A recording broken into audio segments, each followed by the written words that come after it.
little... Your furry friend here took offense at me getting near his food. He snapped at me, look.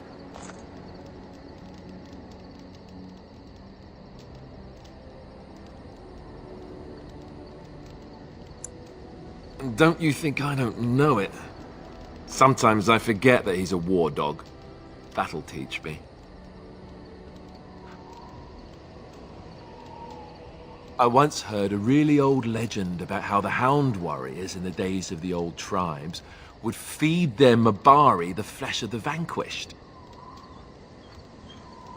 Well, that's what I heard anyway. It would sometimes be human flesh. Oh, like you can tell the difference. For all you know, maybe you've already been fed something. Someone.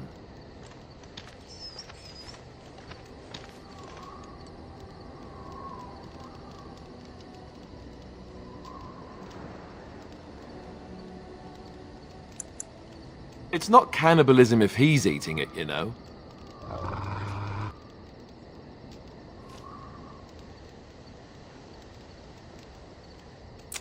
Look at what your fool dog placed in my pack.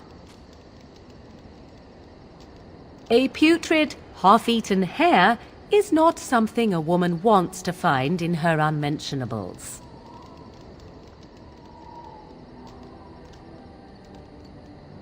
The dirty mongrel can have this back. There. And tell him not to do it again. I just did. I don't want it, you worthless fur bag.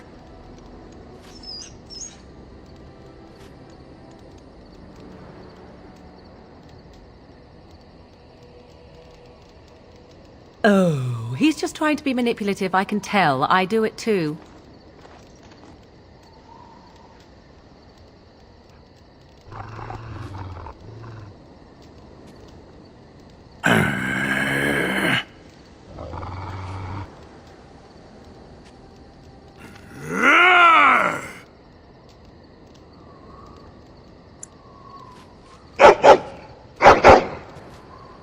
You are a true warrior and worthy of respect.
What do you wish of me?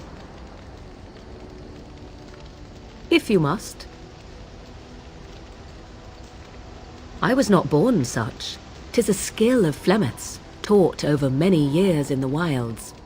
The chastened have tales of we witches, saying that we assume the forms of creatures to watch them from hiding. When a child is alone and separate from his tribe, that is when we strike, dragging the young boy kicking and screaming to our lair to be devoured. A most amusing legend.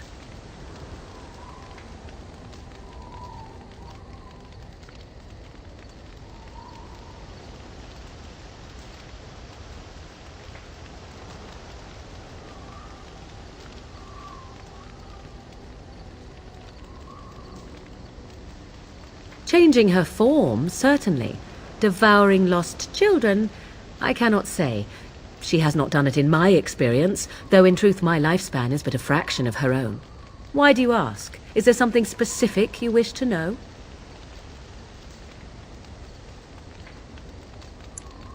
Anyone with sufficient will, but the act of transformation is a magical one. 'Tis a spell, and thus requires a mage's talents. Indeed, you could learn the spells required, if I cared to teach you.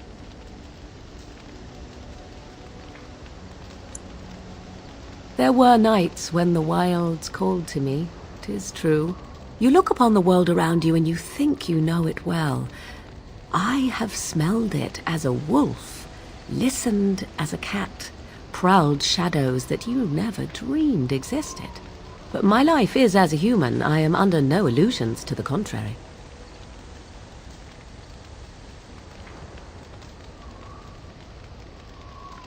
They do not shy away from me. To their senses, I believe I seem like any other of their species.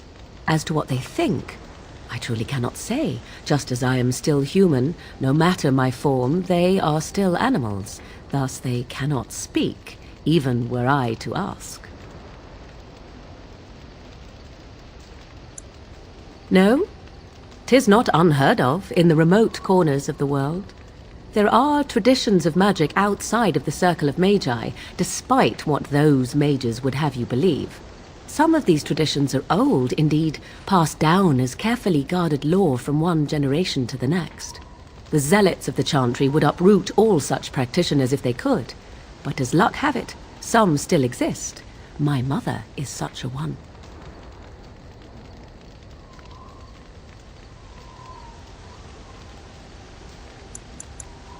I'm shocked that you think so, being a mage of the circle as you were. But perhaps you felt a little like a caged bird as well, caught within that dark tower.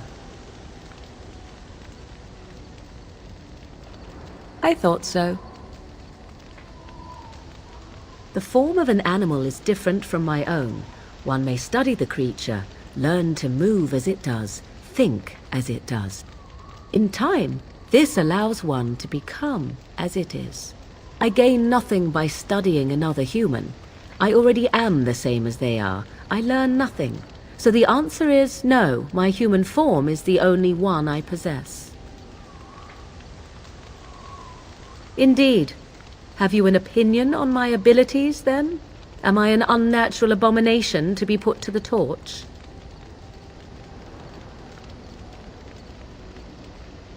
Oh, you're simply full of surprises, little man, aren't you?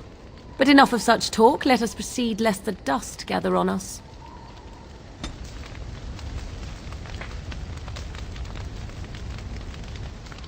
What do you wish of me? If you must.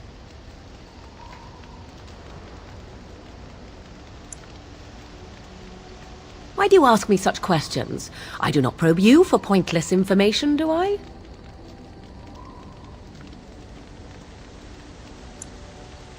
Any number of cats could inform you of the answer to that question, but have it your way. What is it you asked? If I grew up in the wilds? A curious question. Where else would you picture me? For many years it was simply Flemeth and I. The wilds and its creatures were more real to me than Flemeth's tales of the world of man. In time I grew curious. I left the wilds to explore what lay beyond, never for long. Brief forays into a civilized wilderness.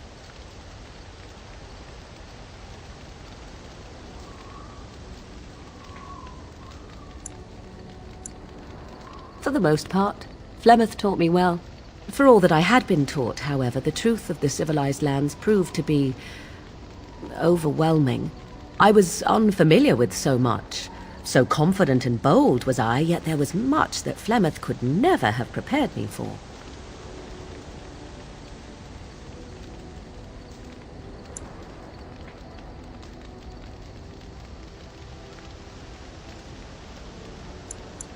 Was I hurt? What manner of simpering weakling do you take me for? Only once was I accused of being a witch of the wilds, and that by a chastened who happened to be travelling with a merchant caravan. He pointed and gasped and began shouting in his strange language, and most assumed he was casting some curse upon me. I acted the terrified girl, and naturally, he was arrested. Men are always willing to believe two things about a woman. One, that she is weak, and two, that she finds him attractive. I played the weakling and battered my eyelashes at the captain of the guard. Child's play. The point being that I was able to move through human lands fairly easily. Whatever humans think a witch of the wild looks like, 'tis not I. Not that I did not have trouble. There are things about human society which have always puzzled me, such as the touching. Why all the touching for a simple greeting?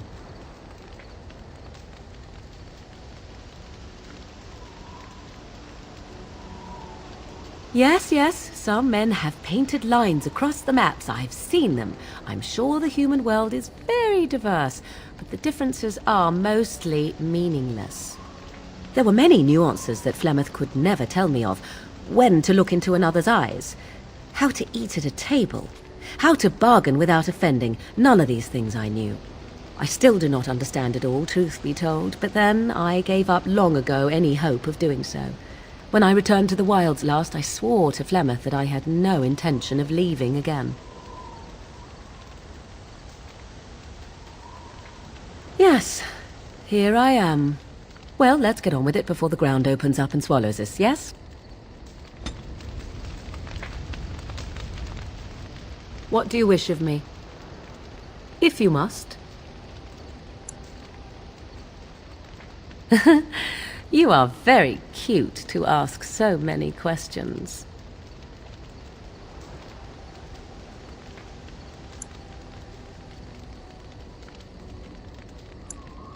Of course I don't. 'Tis no matter. My mother has been hunted from time to time, yes, by Templar fools like Alistair, which should tell you how successful they generally were. Flemeth made a bit of a game of it, in fact. The Templars would come again, and she would look at me and smile and say that the fun was to begin once more.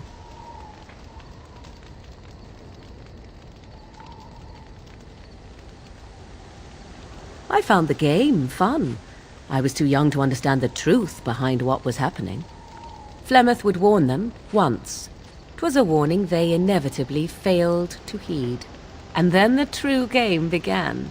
Often Flemeth would use me as bait, a little girl to scream and run and lure the Templars deeper into the wilds and to their doom.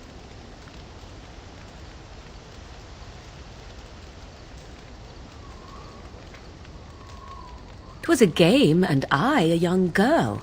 If I didn't get to play, I would have been very upset. Thankfully, the wilds is a vast place. Once they found us, Flemeth would simply move us elsewhere, and we would be lost within the forest once again. I did not understand the danger we faced until I was much older. I had never heard of apostates or maleficarum.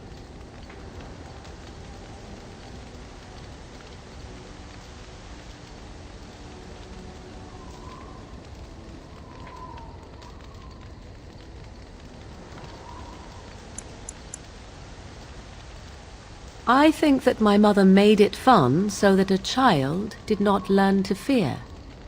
And I think that it was necessary. There are no trials for apostates, no prisons, no mercy. There are only absolutes, so only survival matters. If the wilds have taught me anything, 'tis this. First, you must survive. Do you disagree?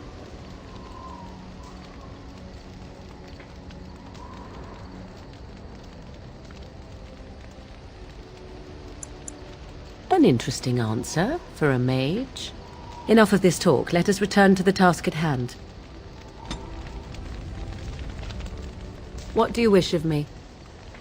If you must. Well, that depends, does it not? What does she seem to be?